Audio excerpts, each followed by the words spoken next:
Écoutez, bonjour à tous. Donc, je suis rendu effectivement à la 7e séance. Alors, je vais changer un peu de registre par rapport aux 6 séances antérieures. On va commencer à toucher à des questions qui vont sortir de la stricte biologie pour parler un petit peu d'économie, de philosophie, parce que je voudrais terminer la semaine prochaine par qu'est-ce qu'on fait, puisqu'on constate effectivement, on est très bon pour faire des états de la planète et de la situation. Qu'est-ce qu'il faut faire aujourd'hui? Donc aujourd'hui, j'ai baptisé la leçon « Pourquoi sauver la biodiversité? Pourquoi il faut la sauvegarder ?» Et on va parler un peu de gestion et de protection. Quelques images pour démarrer.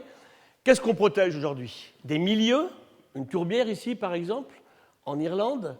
Ici, la forêt primaire de Papouasie qui est en train de partir, comme celle de Bornéo, comme l'Amazonie. Ou alors on protège des espèces. Le tigre de Sibérie, qui est en train de partir lui aussi, ou l'esturgeon européen qui est parti de Méditerranée, il n'y en a plus. L'espèce n'a pas encore disparu, mais il reste quelques individus dans des endroits comme la Gironde, par exemple, ou la Dordogne. Donc, c'est des questions qu'on se pose, bien sûr, en permanence. Et puis aussi, bien sûr, regarder un petit peu cette diversité, ce qu'on peut en tirer, pourquoi la sauver, parce que ça sert à quelque chose aussi, bien sûr, en elle-même. Cette diversité, je vous l'ai souvent dit, on ne peut pas s'en passer. C'est une image de développement précoce chez l'étoile de mer, faire plaisir à mon ami Bruno. Voici ici un développement normal de l'étoile, on n'a rien fait du tout.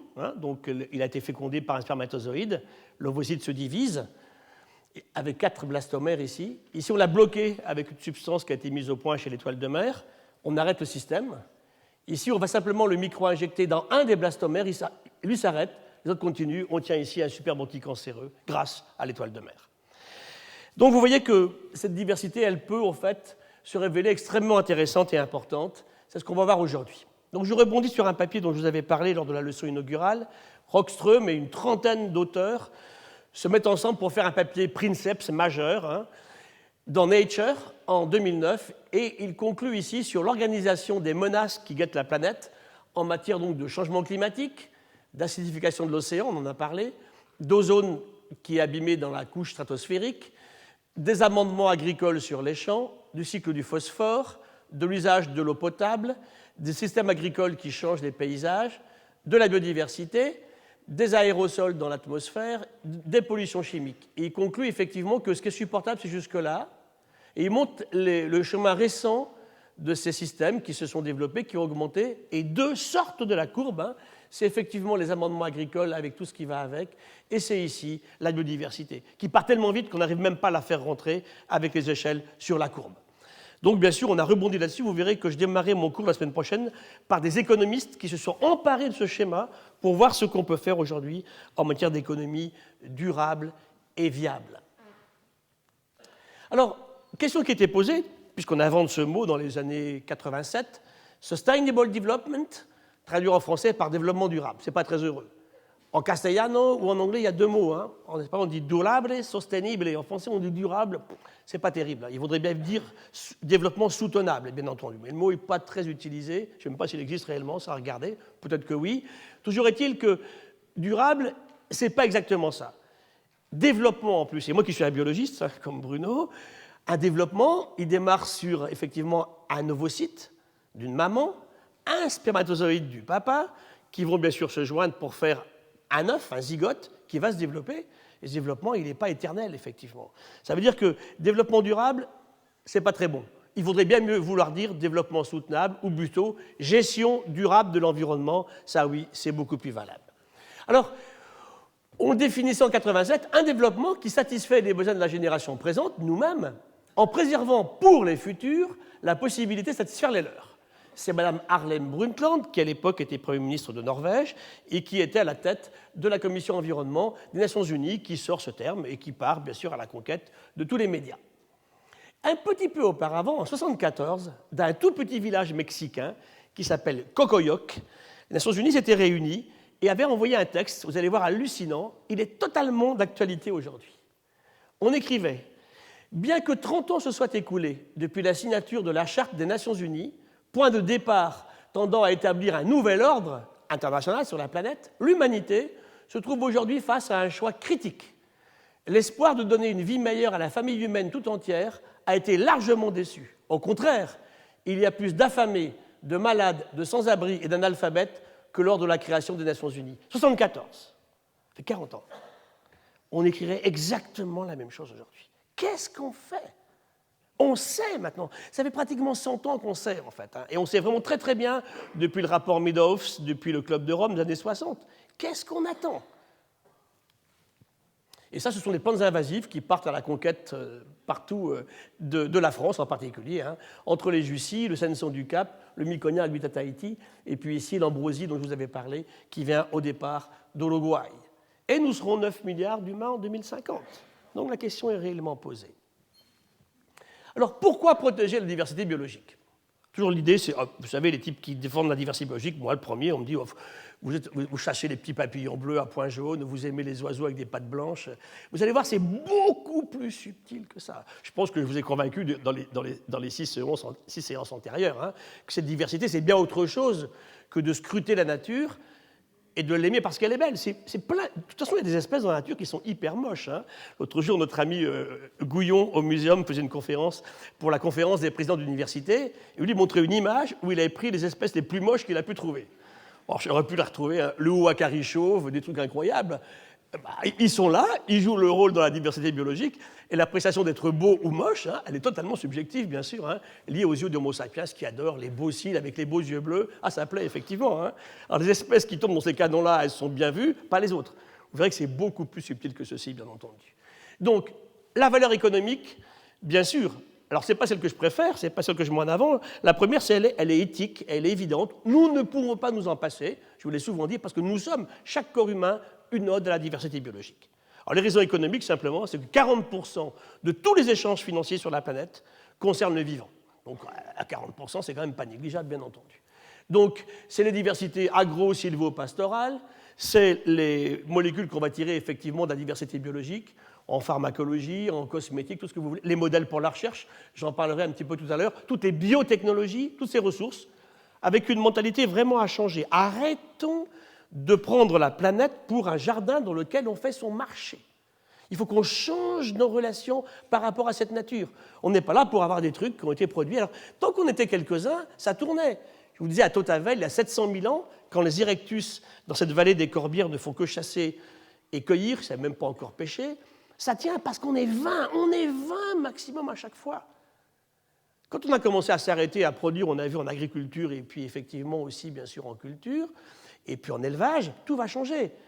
On va se multiplier, les femmes vont se mettre à faire beaucoup de bébés. On a vu que ça avait commencé un petit peu avant qu'on commence à s'arrêter pour agriculture et élevage, et c'est parti. 7 milliards, 700 millions à la Révolution française, 7 milliards aujourd'hui. On a multiplié par 10 le nombre d'humains sur la planète sur quelques siècles. Et ça, il faut y songer en permanence. Tout à l'heure, j'écoutais Bruno qui parlait effectivement des agrocarburants. Quand vous regardez aujourd'hui cette planète, effectivement, on est en train de travailler là-dessus avec le CIRAD en ce moment, et puis l'INRA, peut-on alimenter 9 milliards d'humains? Probablement oui. Le problème, c'est que quand il faut alimenter 9 milliards d'humains et alimenter 4 milliards de voitures, c'est ce qu'on va avoir en agrocarburants, et continuer après à faire des tas de produits qui ne sont pas mangeables, mais qui sont utilisables, ça, on se pose vraiment la question. Dans un système total de climat qui change et qui va complètement changer les rendements agricoles.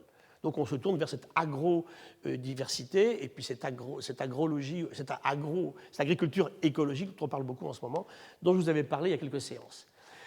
Le rôle fondamental dans les grands équilibres. Je dis souvent, Sumatra, 2004, tsunami géant, déclenché par des failles qui ont bougé dans l'océan Indien. Les vagues géantes arrivent sur les rivages de Sumatra, elles vont toucher après la Thaïlande, toute l'Asie du Sud-Est, y compris l'Inde. Le récif corallien va jouer un rôle incroyable. Ça fait 300 000 morts. Sans le récif corallien, ça aurait été 3 millions de morts sur Sumatra.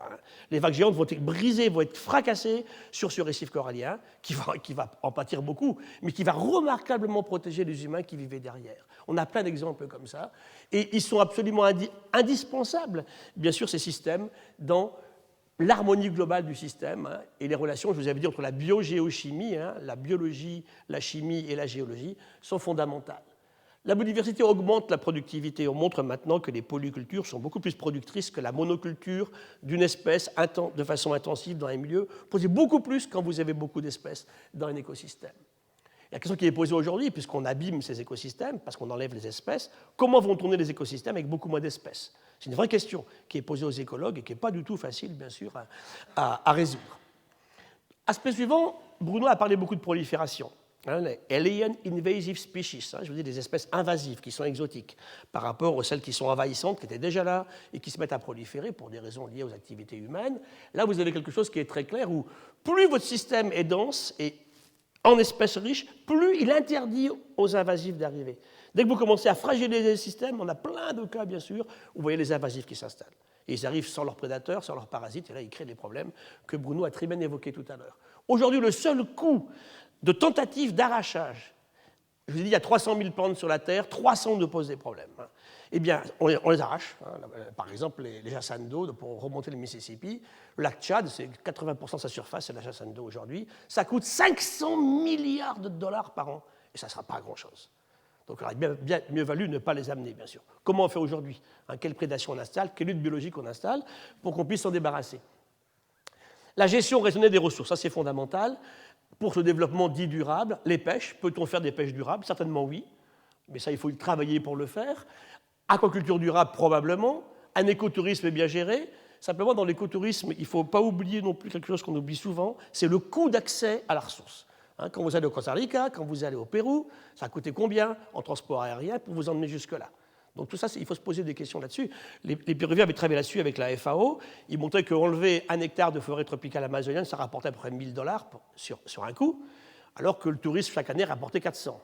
Mais ça se renouvelait chaque année, donc c'était plus intéressant de garder nos arbres et d'inviter des gens dans des conditions mesurées.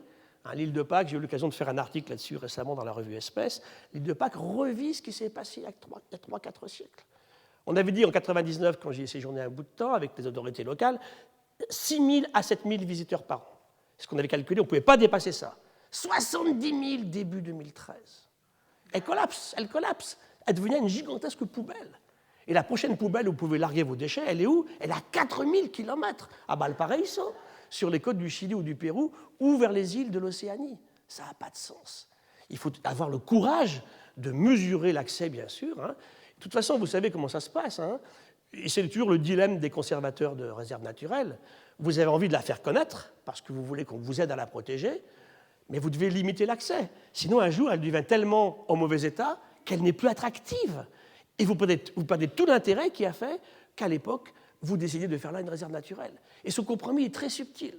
Moi qui m'occupe d'une réserve qui s'appelle la réserve naturelle de la Massane, dans les Pyrénées-Orientales, je fais tout pour que les gens n'y viennent pas. Il faut marcher 1 heure à pied, là, ça se mérite, et là ça va, 1 heure à pied, je suis tranquille, il n'y aura pas trop de surfréquentation. Et par contre, on fait beaucoup de conférences dans les écoles, on va partout, bien sûr, en permanence. Et je me suis une fois accroché sérieusement avec le maire qui avait fait une route pour aller jusqu'en haut. Je ne voulais pas de route. Dès qu'on fait une route, tous les types qui viennent passer leurs vacances à Argelès au mois d'août, hop, ils vont faire un tour à la Massane, on regarde et on repart. C'est pas ça. Vous voyez qu'on doit mériter ces aspects particuliers, et ça, il faut effectivement participer à quelque chose. Enfin, l'aspect éthique, on l'oublie souvent, l'éthique, oui. Pourquoi accepterions-nous, nous, en 2 siècles, de faire disparaître la moitié des espèces vivantes? C'est une vraie question qui nous est posée en permanence, en dehors du fait que ça serve à quelque chose ou pas.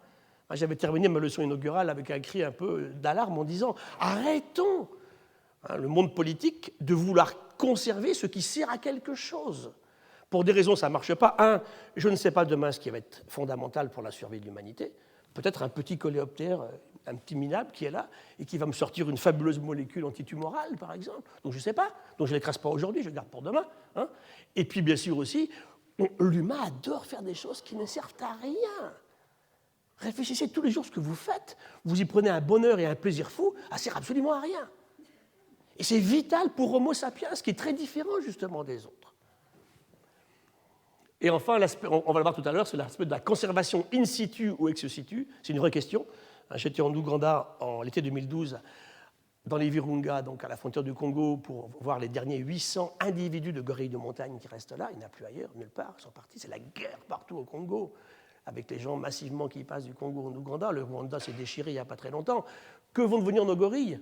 On vient d'obtenir in extremis le fait qu'il n'y aura pas de permis de forage de pétrole dans les Virunga. C'était de haute lutte, je peux vous croire. Croyez-moi, je ne sais pas combien de temps ça va durer. Parce qu'un jour, ils iront chercher le pétrole, la dernière goutte de pétrole, là où elle sera, y compris en Antarctique, bien entendu. Donc on est sur des choses qui sont très compliquées, bien sûr. Et puis, dans ces forêts particulières, qu'est-ce qu'on fait de ces gorilles de montagne si on se rend compte qu'on n'arrive pas à les sauver là, parce que les Virunga rétrécissent tous les jours la forêt? Est-ce qu'ils seront d'accord qu'on les ramène dans le Larzac pour les sauver, les gorilles de montagne? J'en suis pas sûr.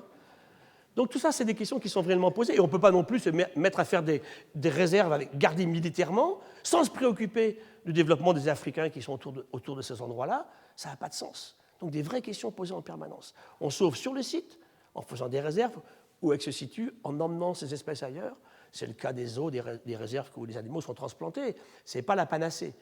Il y a des espèces qu'on a sauvées comme ça. Le cheval de Przewalski, s'il n'y avait pas eu des réserves effectivement européennes, eh ben, il ne serait pas là. Le beau cheval qui est peint sur la grotte Chauvet ou sur la grotte de Lascaux. Je retourne à Chauvet la semaine prochaine. Je suis d'ailleurs très content d'y retourner. Alors, tout ça était parti d'un travail que je vous avais montré à la leçon inaugurale, puis lors d'une conférence antérieure aussi. C'est ce schéma que j'aime beaucoup entre la démographie humaine, les productions de CO2, hein, pour montrer qu'elles sont totalement liées à la démographie, et puis les pêches, qui sont un bel exemple justement de surexploitation très, très typé, très clair. Hein. On peut sauver les pêches, mais on ne fait rien pour l'instant. Hein. Donc les pêches, on ne pêchait pas grand-chose dans les années 50, à part les baleines qui avaient déjà disparu. Et entre 90 et aujourd'hui, malgré des efforts de plus en plus importants, en moyen de détection des stocks et de capture, on ne pêche pas plus, pas un poisson de plus. Ça veut dire que, et vous savez, mon combat contre les pêches profondes, pour l'instant, on n'a pas gagné. Hein. On continue à permettre de faire des pêches. Simplement, Intermarché a réagi récemment en disant « je n'achète plus un poisson pêché au-delà de 800 mètres. J'aurais préféré 400. » Mais peut-être qu'on va réussir à réguler une ressource qui n'en est pas une. C'est simplement le problème. Je ne suis pas du tout contre la pêche. Je suis contre des pêches qui n'ont aucun sens, qui est une fuite en avant en permanence. Comme on a tout enlevé sur une zone qui est côtière, on va aller plus loin. Puis un jour, il n'y aura pas de plus profond. Il n'y aura pas de plus loin. Quand on sera rendu au bout de la planète, qu'est-ce que vous voulez qu'on fasse? On n'est pas prêt encore d'en changer pour l'instant. Hein, et donc ça veut dire qu'il faut qu'on accepte à la partager, hein, à travailler dessus tous ensemble, dans un bien-être. Et vous verrez, ce sera un peu la conclusion de la semaine prochaine, je ne vais pas avancer trop, mais c'est expliquer à nos concitoyens qu'on peut très bien vivre beaucoup mieux en consommant moins. Tout est là, en fait. C'est ça, en fait, qu'il va falloir vers quoi on bascule dans les années qui viennent. Et très vite, parce qu'on n'a pas beaucoup de temps. Alors ici, il vous montrer sur ce schéma les progressions technologiques de l'humanité en relation avec la courbe de population. Hein. On était parti de la domestication, de la roue, on avait vu des moulins, la poudre noire, on avait fini par les ordinateurs et par les antibiotiques. Tout ça pour comparer justement ce que Malthus avait dit à une époque où il disait en fait, il avait déjà dit, la planète est finie, on surexploite trop, ça va s'arrêter. Malthus n'a pas eu raison dans les termes de temps qui ont été étudiés après ce qu'il avait dit, mais c'est en train de se passer aujourd'hui. Et Darwin qui dit, lui, bien sûr, il faut qu'on arrive en permanence à s'adapter et subir les lois de la sélection naturelle, qu'il faut que le plus apte à survivre survit. Et sans arrêt, les activités humaines contribuent à changer cela, bien sûr, en permanence.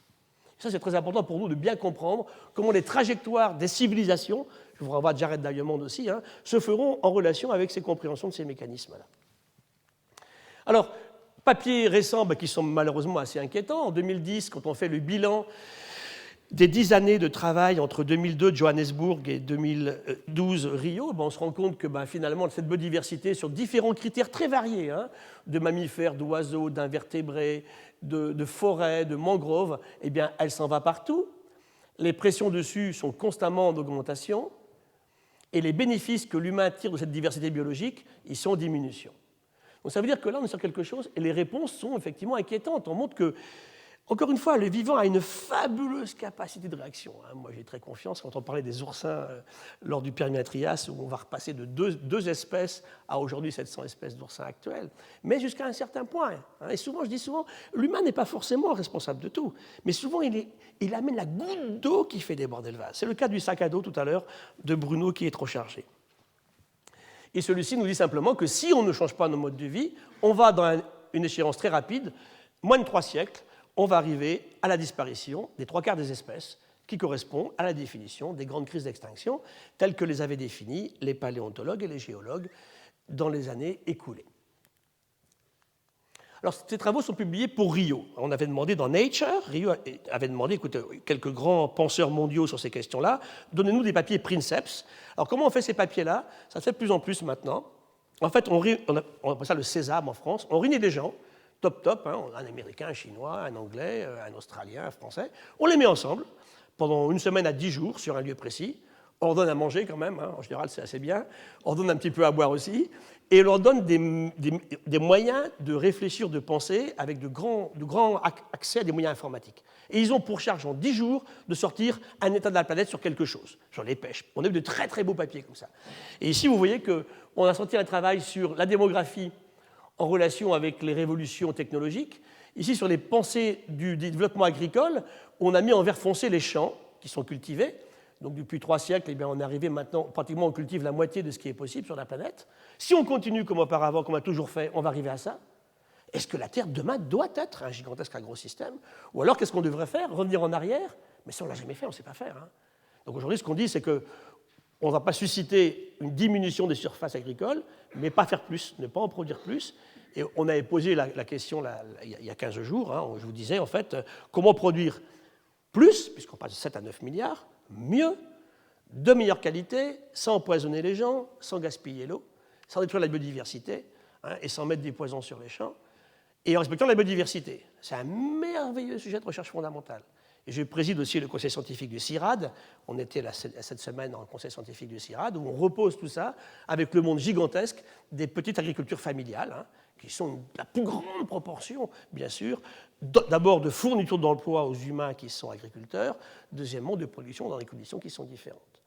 Et on se rend compte que, par contre, il ne faudrait pas tomber dans l'aspect angélique que petite agriculture familiale, ça ne pose pas de problème. Ce n'est pas vrai. On peut des fois utiliser plus d'intrants, on peut des fois aussi plus détruire la biodiversité. Tout ça, c'est à reprendre de façon bien intéressante. Revenir à une agroécologie, hein, très différente de ce qu'on a fait jusqu'à présent.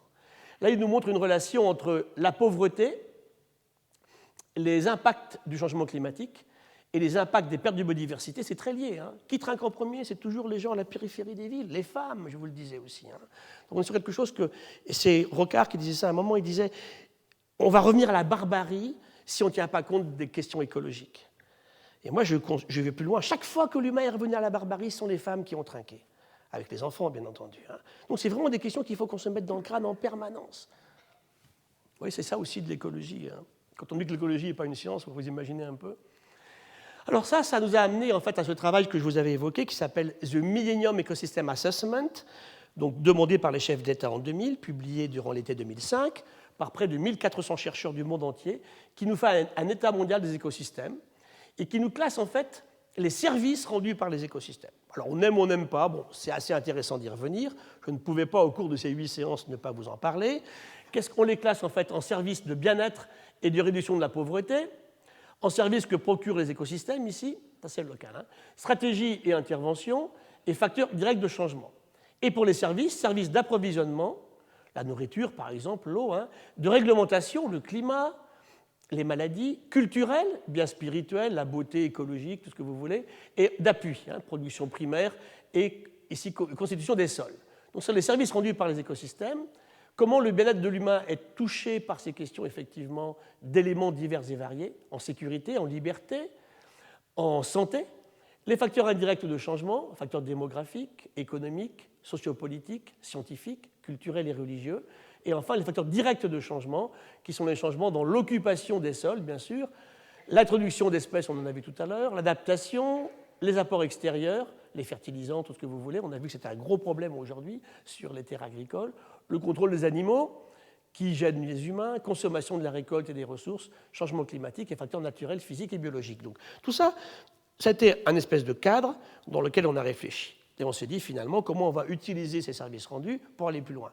Et toute une armada de gens se sont emparés en fait, de ceci, des économistes, des sociologues, des anthropologues, des juristes. Hein, on travaille toujours là-dessus en permanence, sur ces questions particulières pour aller un peu plus loin et nous dire comment est-ce qu'aujourd'hui on va vers une nouvelle approche de la protection de cette diversité biologique. Alors, comment gérer les services écologiques? C'est une vraie question à laquelle essaie de répondre notre ami Jacques Weber, qui est économiste anthropologue au CIRAD, et nous dit en fait finalement baser les interventions sur la comparaison entre bénéfices publics et privés. Et là, on va revenir sans arrêt à ça. Vous allez voir que quand on regarde en fait comment l'humanité et le droit gèrent l'ensemble des biens qui sont autour de nous, y compris les nôtres, entre le public, entre ce qui appartient à quelqu'un et ce qui est ouvert à tous et ce qui est ouvert à tous les systèmes, ou les espèces sauvages par rapport aux espèces domestiques, par exemple. On en parle beaucoup en ce moment des questions de droit de l'animal. On se rend compte que si on commence à gérer ces systèmes de la même façon, on va dans le mur. Et on arrive souvent à des paradoxes. Et je vois sur la forêt française, hein, les forêts gérées en privé sont en meilleur état que les forêts qui sont gérées collectivement. Pourquoi? Parce que justement, tout dépend des moyens qu'on va y mettre. Aujourd'hui, notre persuasion, c'est de convaincre nos investisseurs, effectivement, que ce sauvetage de la biodiversité est absolument indispensable. et qu'on ne va pas raisonner sur une économie à bout de nez à court terme. Et ça, c'est la question qu'il faut qu'on arrive, bien sûr, à faire basculer rapidement. Choix cohérent avec l'intérêt social, prendre en compte que les décisions qu'on prend aujourd'hui qui bénéficient à la conservation pénalisent ceux qui l'exploitaient auparavant, c'est une vraie question. On ne peut pas, comme ça, du jour au lendemain, vous dire voilà, c'est terminé, vous pouvez faire ça avant, maintenant vous ne pouvez plus. Il faut voir comment on le règle. Il y a des choses, il faut le faire, parce que sinon on continue à aller dans le mur. D'autres moments, il faut travailler de façon effectivement un peu différente en biseau. Et puis enfin, les recommandations donc, de la Convention sur la diversité biologique présupposent l'existence du système de propriété intellectuelle en face du système des brevets. Ça, c'est une vraie question aussi qu'il faudra évoquer. Et ça, bien sûr, ce n'est pas le cas si les droits sont collectifs. Et ça, ce sont des questions qui sont très importantes aujourd'hui pour arriver collectivement, intellectuellement, économiquement et juridiquement à gérer ces questions qu'on se pose en ce moment. Alors, quelles sont les 7 plaies actuelles de la crise écologique? Vous les connaissez bien, on en a parlé. Le changement climatique s'accélère. Et croyez-moi, on n'en est qu'aux prémices. Regardez, j'étais chez moi à Bagnoul ce week-end, il faisait 18 dans l'air, sur la terrasse au soleil, il n'y avait pas de vent, il faisait 34. Tous les amandiers, ça a été terminé, les mimosas sont partis, tout part. Les pruniers, tous les fruitiers, les pêchers sont en fleurs partout. Au jardin des plantes, mes jardiniers me disent espérons qu'il n'y a pas un coup de gel dans les jours qui viennent. On arrive à la fin du mois de février, un hiver comme ça à Paris. Ensuite, productivisme agricole, on l'a souvent évoqué aussi, il faut le voir complètement différemment, il faut produire plus différemment, sans tout ce que j'ai dit tout à l'heure. Et ça, c'est jouable. Simplement, ça demande de changer les mentalités, bien sûr, des gens qui travaillaient jusqu'à présent comme ça. Pénurie d'eau potable, elle est claire. Je dirais qu'avant la crise de la biodiversité, on a vraiment une crise de l'eau aujourd'hui sur cette planète. Et quand l'agriculture utilise presque 80% de l'eau, c'est pour l'agriculture. Je vous disais l'autre jour, l'humain et ses animaux domestiques utilisent plus de 50% de toute l'eau disponible de la planète. Devant toutes les autres espèces qui existent. C'est quand même considérable, bien sûr. Les ressources halieutiques s'épuisent, on en a beaucoup parlé, et ça, on peut gérer ça. On peut arrêter le massacre sur les pêches. Il faut se dépêcher. La morue ne reviendra plus, c'est terminé à Terre-Neuve. On est allé trop loin. D'autres cas, on peut effectivement changer les choses. La déforestation progresse toujours. On a vu encore des chiffres hier, publiés hier, effroyables sur l'Asie du Sud-Est. Sur Bornéo, l'Amazonie, ça va arrêter un moment, ça reprend. On ne doit pas justifier un seul mètre carré de forêt tropicale enlevé aujourd'hui. On continue allègrement à un niveau absolument incroyable. Le quart de la France s'en va tous les ans. La biodiversité s'effondre, et ça on en a beaucoup parlé, et les produits toxiques sont de plus en plus disséminés. Voilà, ça c'est vraiment aujourd'hui, c'est plus les plaies d'Égypte, c'est les plaies de la planète, sur lesquelles il faut qu'on se penche pour arriver effectivement à changer les systèmes.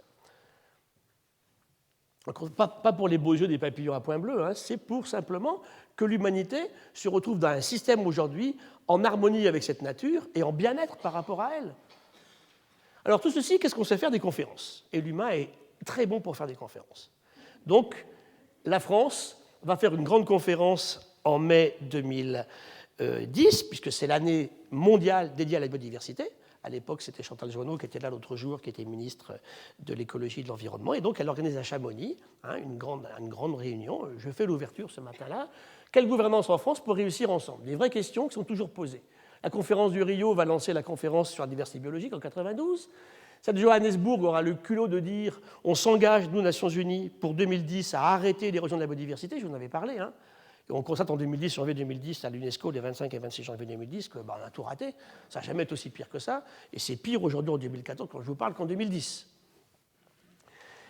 Paris, le président Chirac lance la conférence de Paris, où là, il va sortir une idée intéressante, c'est l'idée de IMOCEB, qui va devenir IPBES. On veut faire un équivalent du GIEC Climat pour la biodiversité. Et c'est parti en janvier de l'an dernier, ceci. Conférence de l'UNESCO à Paris pour constater justement qu'on n'a pas réussi cette gageure d'arrêter l'érosion de la biodiversité. Et là, je vous avais dit, et là, je vois comment Homo sapiens travaille. C'est ça, sa réussite à Homo sapiens. Je ne sais plus quel neurologue disait, en fait, c'est la seule espèce vivante qui, confrontée à des conditions les plus épouvantables possibles, garde de l'espoir. Vous vous rappelez Guillaumet dans sa crevasse dans les Andes, je vous avais raconté son histoire. C'est fabuleux pour lui, et ça explique sa réussite. C'est un peu embêtant pour les autres espèces qui ne sont pas les humains dans ces questions particulières-là, bien sûr. Et donc, on dit, écoutez, c'est embêtant, évidemment. Bon, allez, 10 ans de plus, 2020, on s'engage à arrêter l'érosion de la biodiversité. Alors, je vous promets qu'on va se revoir le 31 décembre 2019, et on fera le bilan le 1er janvier 2020. Rio plus 20, vous allez voir, ça a été un fiasco, je vais y revenir tout de suite. Et puis la France s'y remet maintenant en disant, voilà, les conférences environnementales de septembre 2012 et septembre 2013. Je vais y revenir tout de suite. Alors Rio, le sommet de la Terre. Il a quand même une importance, Rio, c'était la première fois que tout le monde se mettait d'accord pour dire ça ne va pas très bien, il faut absolument... Ce n'était pas le premier sommet de la Terre, hein, c'était le second, il y en avait un en Finlande auparavant. C'était le premier à Rio, et en 2012, on crée justement cette convention sur la diversité biologique.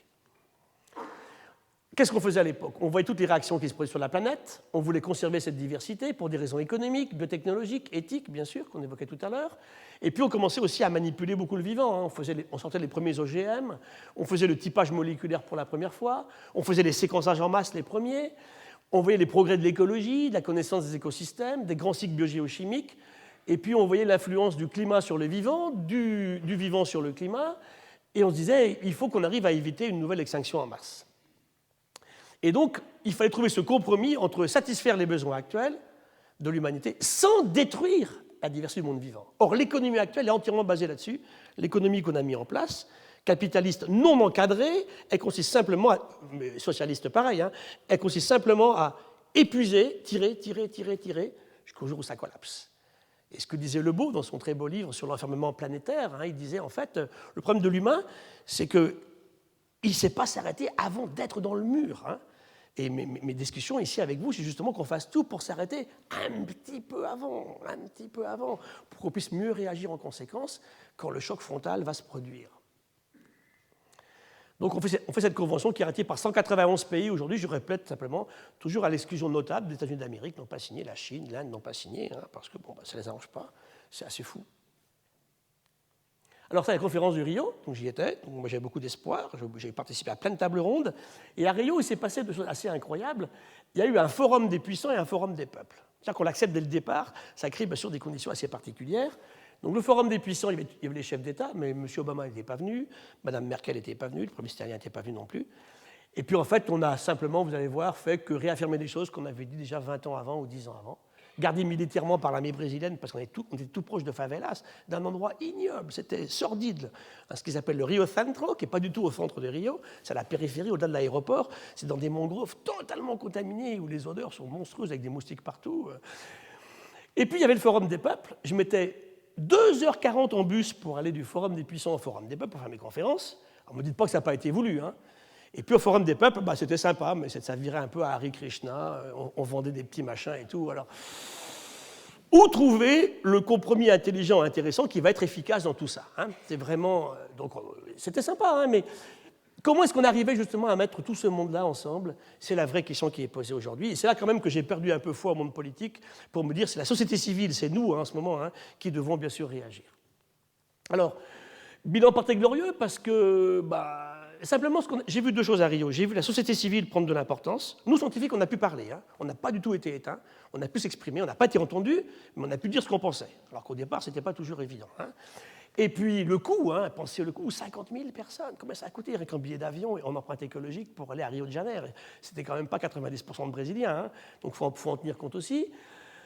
L'économie verte, dès le lendemain, on l'a enterrée, alors qu'on en parlait depuis des mois avant. Terminé, il n'y en a plus d'économie verte, on va y revenir. On voulait mettre en place l'OME, j'avais participé à plusieurs réunions en Europe, l'Organisation mondiale de l'environnement, plus puissante que celle du commerce. Au bout de 2 jours, on a dit, écoutez, pour l'instant, on met de côté, c'est trop tôt, hein, on y reviendra plus tard. Les indices de bien-être qu'on voulait mettre en évidence, on ne les a pas abordés. On a dit, écoutez, oui, c'est un vrai sujet, parce que finalement, le PIB, c'est pas très bon.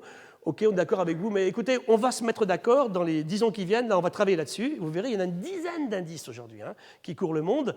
Comment trouver un véritable indice, non pas de la seule croissance économique, qui n'est plus égale au bien-être de l'humain du tout, hein, mais un indice effectivement de bien-être qui augmente, ou de mal-être qui diminue très fortement pour ces 7 milliards d'humains dont on parle aujourd'hui. C'est ça la vraie question. Tourisme durable, océan, on devait en parler, on n'a pratiquement pas parlé, on a complètement oublié la biodiversité, on n'a pratiquement pas parlé de la biodiversité, et les financements, on n'a plus de sous, on a dit c'est trop tard, ça tombe très mal en ce moment, on n'a pas de sous, donc on oublie. Alors, tous les pays en voie de développement disent mais c'est pas possible, on comptait sur des aides publiques et des aides effectivement internationales, ben non, il n'y a plus d'argent pour vous donner, donc la crédibilité bien sûr était fortement entachée. Regardez dans les conclusions de Rio, vous lisez 64 fois, nous réaffirmons les trucs qu'on avait dit 10 ou 20 ans avant, hein.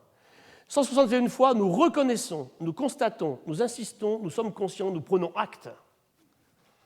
5, nous décidons, dont 2 qui servaient à rien du tout, et 7, nous convenons. Voilà. Conclusion de Rio avec l'argent que ça a coûté donc, l'an dernier. Et autant Rio 92 avait effectivement un très grand événement, celui-ci est extrêmement décevant, et les conférences sur le climat, hein, on les a tous vécues, Durban, on a eu Copenhague, on a eu Durban récemment, on va avoir la grande conférence sur le climat en France l'année prochaine, décembre 2015, on va essayer de se battre, hein. Moi j'interviendrai sur les relations climat-biodiversité, il faut vraiment qu'on passe à la vitesse supérieure. On ne peut plus vous rappeler mon dessin de Gueluc l'autre jour, là, où il y avait ce type qui disait « Oui, je fais un grand effort pour l'environnement, je mets de l'essence sans plomb dans ma tronçonneuse. » C'est un peu ce qu'on fait aujourd'hui. Il faut largement sortir de ceci, être beaucoup plus ambitieux. On en parlera largement la semaine prochaine. Hein. Il y a quand même des espoirs qui restent, hein. Ça c'est clair. Hein. Donc ceci, effectivement, nous a amené effectivement, à dire que la communauté scientifique reconnaît qu'elle est un élément essentiel, cette biodiversité, pour la survie de l'espèce humaine. Mais aujourd'hui, effectivement, on ne prend pas du tout les mesures qu'il faudrait faire parce qu'en fait, il est extrêmement urgent d'agir. On n'arrête pas de le dire, mais on ne le fait pas pratiquement dans les faits. Alors, qu'est-ce que fait la France ? On crée une conférence environnementale l'an dernier.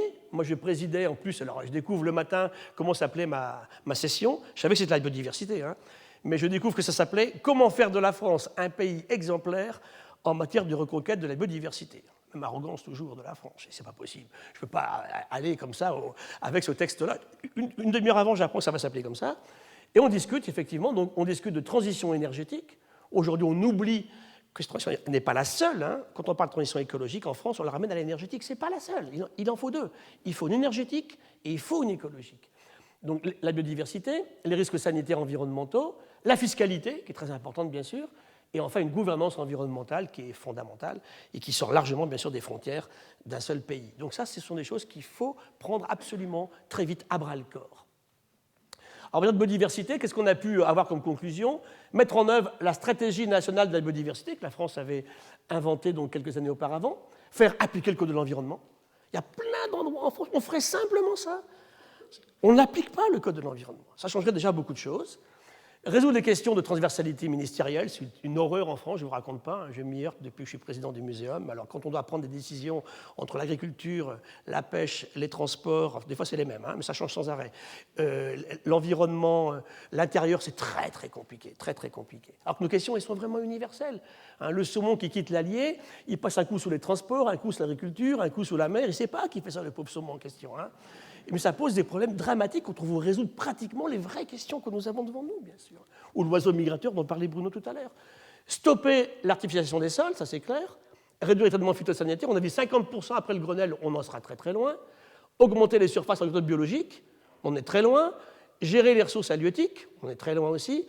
Préserver les espaces outre-mer, qui sont fantastiques. J'ai vu des maires de communes outre-mer en Calédonie pleurer. Je n'ai pas vu ça en France, hein, à cause d'espèces invasives. En France, ils sont pas ces problèmes aussi aigus. Des chats hein, qui bouffent tout en Calédonie, qui sont échappés des villes et qui mangent des espèces qui sont endémiques, qui ne savent pas voler. On me dit, oui, tu comprends, l'oiseau qui ne vole pas, c'est vraiment une espèce qui est assez con. Bah oui, mais il ne vole pas, il est venu jusque-là, on amène des chats, et puis bah, le chat, effectivement, fait disparaître l'oiseau en question, c'est comme ça. Hein. Ensuite, simplifier les instances de concertation. Alors ça, j'espère qu'on y va en plein. Alors, ils nous ont proposé de créer l'Agence nationale de la biodiversité. Bon, j'attends de voir ce qui va sortir de ça. Avec des moyens, pourquoi pas ? À l'époque, quand le Premier ministre a annoncé ça, on a répondu immédiatement 3 choses. 1, qu'est-ce que vous allez mettre dedans ? Vraie question, dans cette agence. Deuxièmement, qu'est-ce qu'on va en faire ? Pourquoi faire ? Troisièmement, avec quels moyens financiers ? Et là, ça y est, on est en train de la créer. Il n'y a toujours pas d'argent en 2014. On dit qu'il y en aura en 2015. Qu'est-ce qu'on peut en faire ? Alors, on va y mettre l'ONEMA, travaille sur les eaux douces. On n'y met pas l'ONCFS, je ne comprends pas, en cohérence. Donc c'est très compliqué. Hein. Alors, bien sûr qu'il nous faut des outils de gestion de tout cela, hein, mais lesquels ? Collectivement, faisons des propositions et avançons dans le bon ordre. Alors, n'oubliez jamais que quand les écosystèmes s'appauvrissent, effectivement, hein, ces pertes de diversité, elles se font bien sûr en nombre d'espèces, ça c'est facile, mais surtout beaucoup plus, on en avait parlé, elles se font en perte de fonction des écosystèmes. Ça c'est beaucoup plus grave parce que là on perd énormément beaucoup de choses. On tue la poule aux œufs d'or. Hein. Vous avez une poule aux œufs d'or, cette nature qui est fantastique, et puis qu'elle a depuis 4 milliards d'années, comme disait Robert Barbeau. Hein. Et puis elle vous fait des œufs d'or. Et puis un jour, les œufs d'or, on va les chercher. Je vais l'ouvrir ma poule. Et c'est ce qu'on fait en permanence. Et puis une fois qu'on a ouvert la poule, les ovocytes, ça ne marche plus très bien. Et puis la poule, elle ne fait plus d'œufs d'or. Et ça, c'est une question qui est toujours en permanence, qu'il faut sans arrêt avoir en tête. Hein. On perd bien sûr les services rendus par les écosystèmes en termes de ressources, hein, du bois, des poissons, tout ce que vous voulez, des arbres.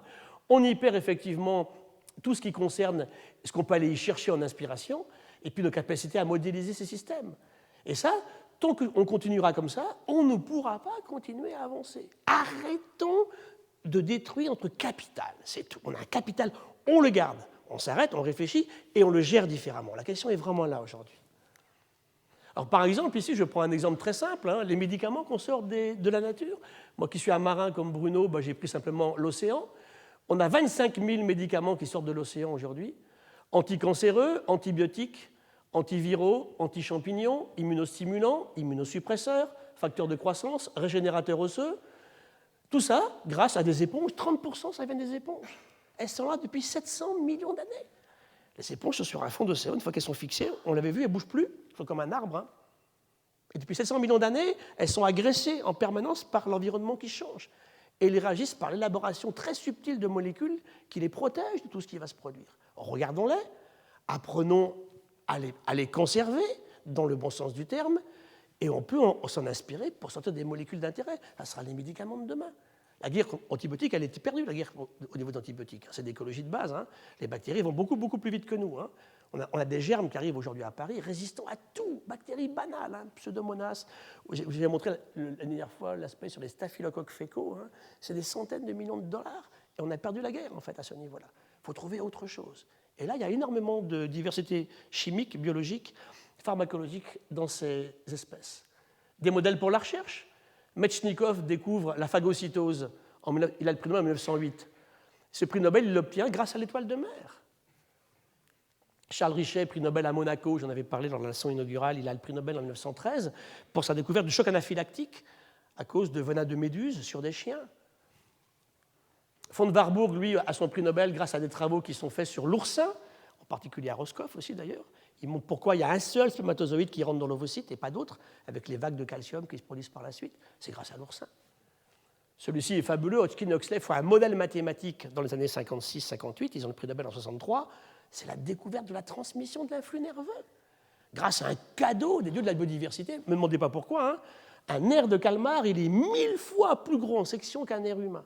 Ils découvrent, avec leur microélectrode de verre de l'époque, comment se transmet l'influx nerveux avec des phénomènes de polarisation, dépolarisation, sodium, potassium, sodium, des éléments d'eau de mer, vous vous en souvenez. Hein. Mon sodium et mon potassium, quand je parlais de la sortie des océans il y a quelque temps. Candle, lui, travaille sur Alzheimer, il découvre les bases moléculaires de la mémoire grâce à une limace de mer. Timothy Hunt, lui, c'est simplement la découverte de la molécule clé du cancer. Le couple, on sait que ce sont deux molécules, cycline et kinase. Et pourquoi une cellule, à un moment qui ne devrait pas se diviser, prend une décision de se rediviser à nouveau? C'est ça la cancérisation. Il découvre ça grâce à l'étoile de mer. Shimomura, ce sont les molécules de fluorescence de couleur verte surtout et quelquefois rouge de méduses, inventées par des méduses il y a 700 millions d'années et qui sont la clé de la compréhension de beaucoup de mécanismes dans les laboratoires de biologie moléculaire aujourd'hui. Et quand la méduse invente ça il y a 700 millions d'années, elle ne pense pas qu'un jour il y aura un humain qui aura besoin de son truc pour entrer dans ses laboratoires. Hein. Eh bien l'humain va avoir l'intelligence d'aller chercher ça effectivement chez ces modèles particuliers. Et le trio Szostak, Bergman et Greider en 2009, ils ont leur prix Nobel eux, pour la découverte des mécanismes profonds du vieillissement, avec le raccourcissement des télomères, hein, avec l'enzyme télomérase, grâce à un truc qui vit dans les flaques d'eau et qui s'appelle tétrahyména. Imaginez si on m'avait dit à l'avance, pas moi je ne travaillais pas comme ça, mais il y a quelqu'un, qu'est-ce qu'on garde dans la nature qui va rendre service à l'humanité? On est incapable de prévoir ça. Il faut tout garder, y compris les moustiques, c'est comme ça, et les puces, et on verra effectivement ensuite comment gérer ces questions particulières. Alors là, ça pose la question, effectivement, comment est-ce qu'on protège? Réserve, milieu ou espèce, in situ, ex situ.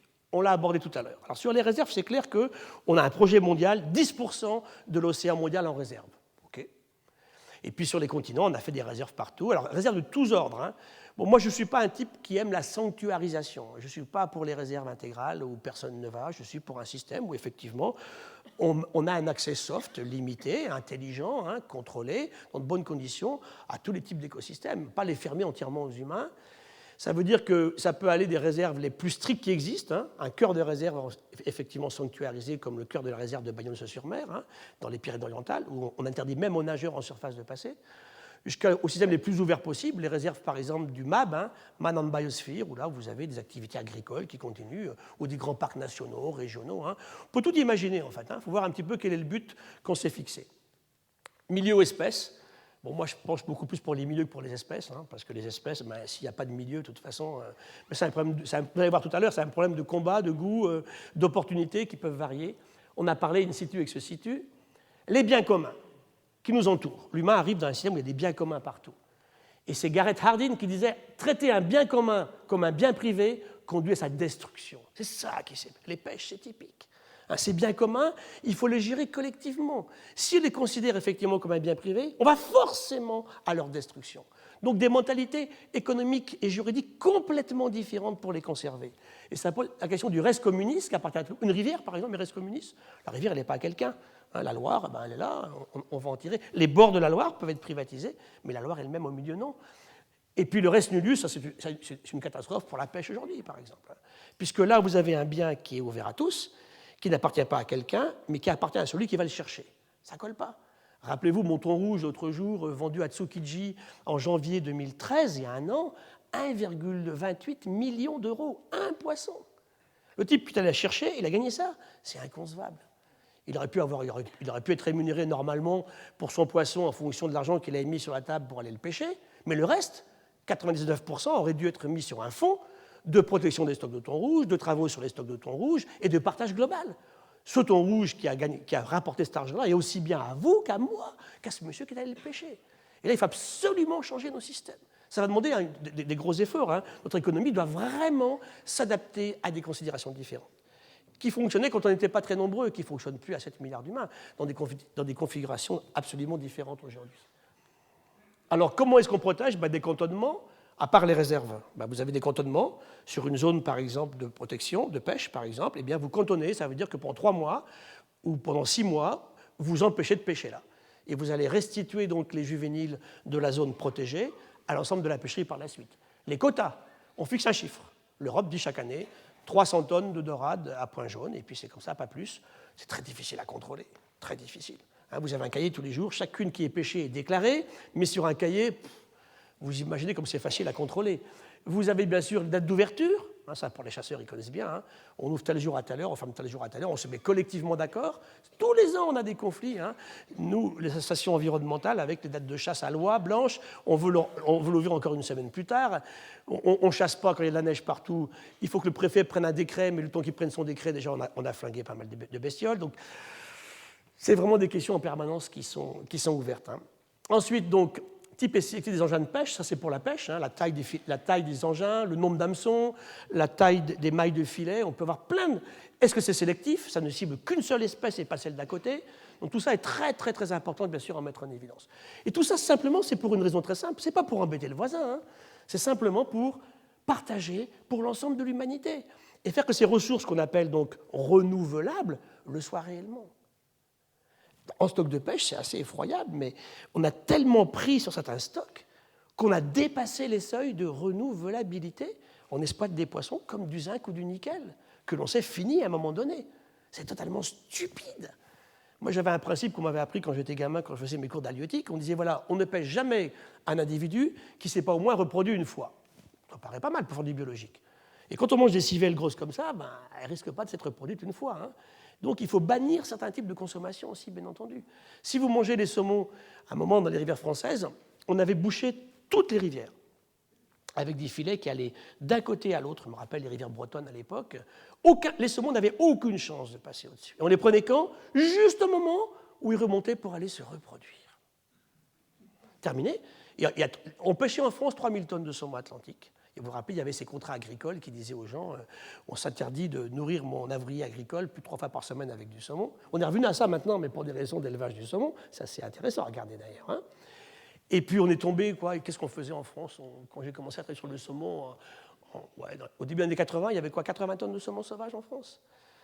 Aujourd'hui, le saumon sauvage dans le monde, c'est le saumon atlantique. C'est peut-être 3500 tonnes. Quand j'ai commencé à travailler, il y en avait 12 000 encore, et on produit presque 2 millions de tonnes d'élevage. On a tout changé. Le Français est devenu le plus grand consommateur de saumon au monde.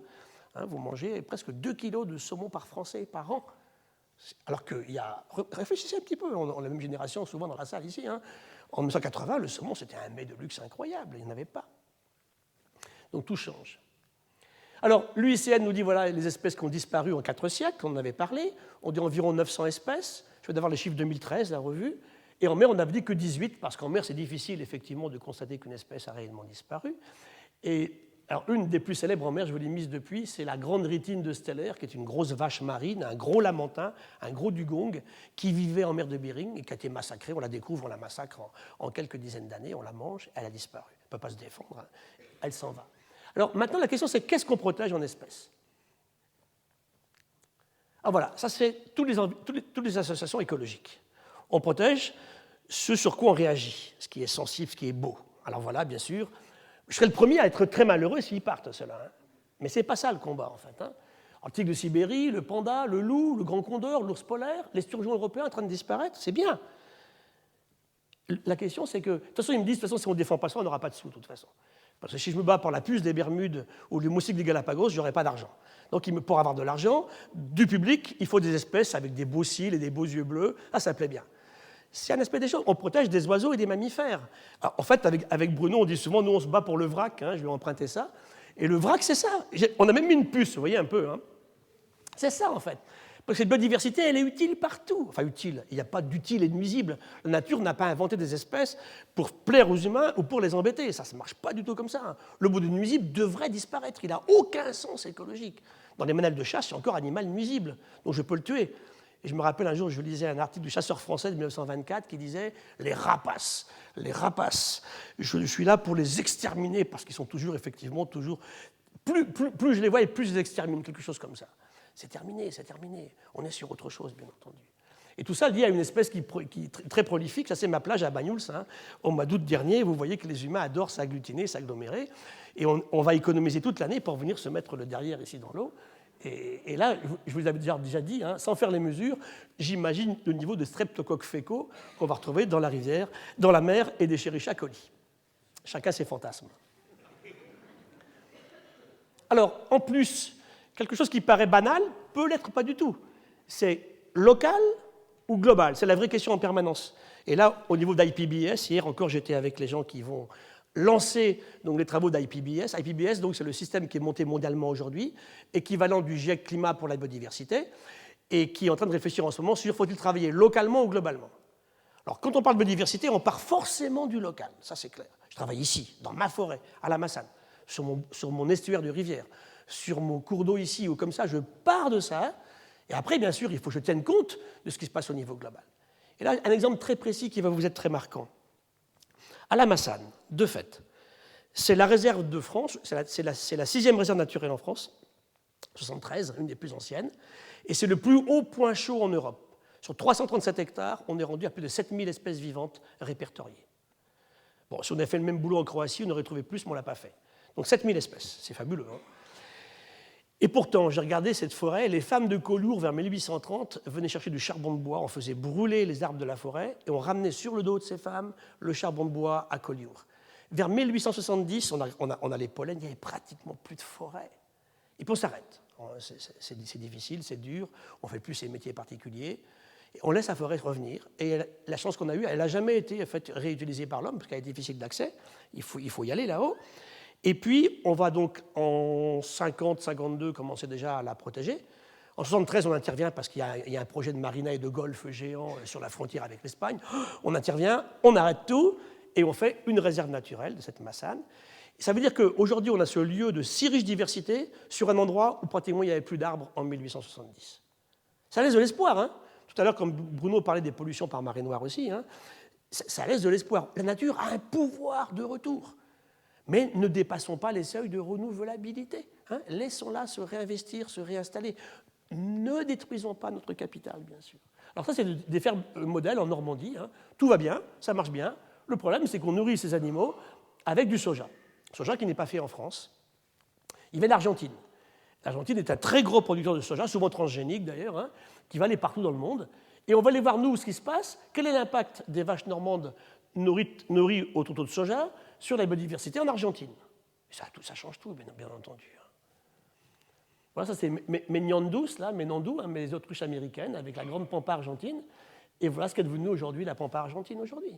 avec ces machines que vous connaissez sur les photos qui avancent de front. Donc ça veut dire que quelque chose qui, chez vous, peut effectivement vous paraître extrêmement efficace, vertueux, harmonieux, ne l'est pas si vous allez chercher ailleurs de quoi alimenter votre système.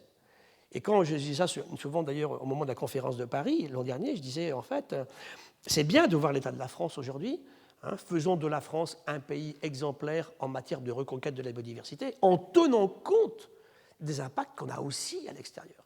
La France achète 100 000 tonnes de farine de poisson tous les ans hein, pour faire des poulets hein, chez nous. Le soja, on va l'acheter aussi ailleurs. Donc il faut y penser aussi constamment. Notre mode de vie, qu'entraîne-t-il en impact sur la diversité? Chez nous, bien entendu, mais aussi ailleurs. Alors ça, c'est un travail qu'on fait avec les gens des cosmétiques, on travaille beaucoup avec eux, parce que ce sont des gens qui sont très concernés par la biodiversité, parce qu'en fait, toutes leurs molécules hein, viennent de la biodiversité, alors de plantes terrestres ou d'organismes marins. Hein, les crèmes, alors moi je discute souvent avec eux, alors ils m'avaient amusé, puis ils m'avaient dit un jour, on a une cible, nous, c'est la peau de la femme de 50 ans. Alors j'ai commencé à m'intéresser à la peau de la femme de 50 ans. Et j'ai regardé un petit peu, et c'est super intéressant parce qu'on arrive à retrouver effectivement dans le fonctionnement, alors les questions c'est nutrition, on est bien dans la biodiversité, c'est hydratation, c'est régénération, c'est protection. Alors, on est vraiment sur des choses qui sont en plein dans la question de biodiversité, et ça c'est fondamental. Et toute l'évolution du vivant raconte cette histoire-là, en fait. Par exemple, les phases lipidiques et les phases aqueuses d'un produit pour la peau sont extrêmement importantes à regarder. Et ça s'est produit depuis les origines de la vie, ces questions de phases hydrophobes et hydrophiles dans les membranes biologiques.